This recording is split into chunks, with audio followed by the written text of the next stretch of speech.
Claudia, welcome to this place. We're in the ancestral homelands of the Clatsop and Chinookan-speaking peoples.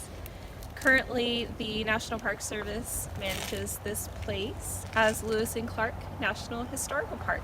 So I've always cared for the environment, and I knew whatever I chose to pursue as my career, I had to make a difference. That was something instilled in me at a very young age. Most of my family are in the service fields, and growing up in New Jersey in a Superfund site, I needed to have this connection to nature. So I attended Syracuse University.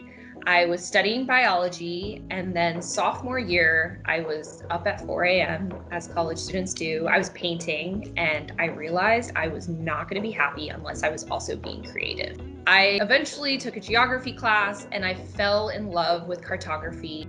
And cartography is literally defined as the art and science of map making.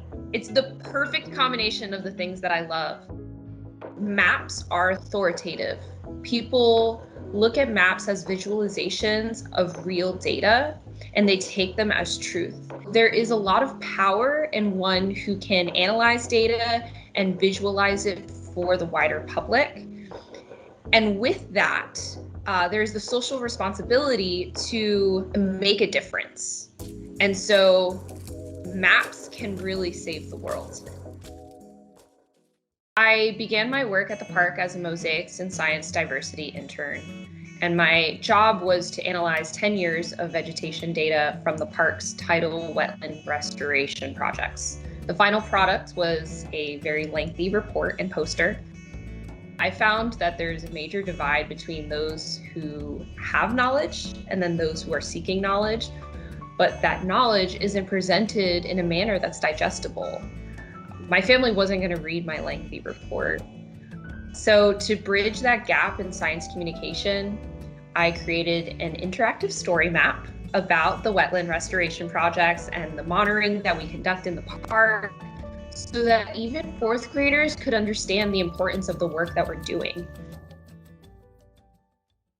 There was this moment when I truly understood representation does matter, and my place at the park is well beyond my title and job description.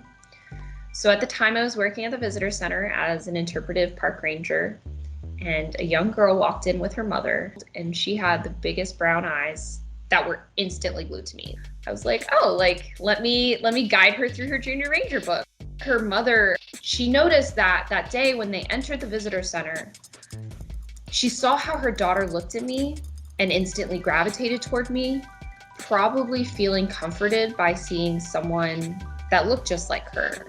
You know, brown skin, curly hair, brown eyes. Her mother took the time and thanked me for taking the time to make her daughter's visit special, but also just for being me, just for being myself and being in a uniform and doing my job.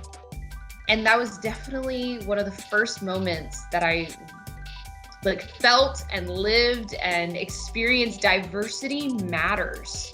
It is crucial for us to share our different perspectives and be a model for our youth. And I think we're learning that more and more at this time.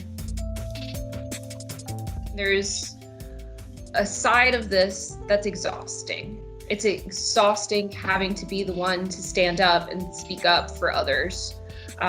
It's exhausting to have to be the token to answer all the questions. But it also is so valuable to be able to connect with someone when they're visiting these sacred, special places. And that's what service is about. That's what the National Park Service is about, for me at least.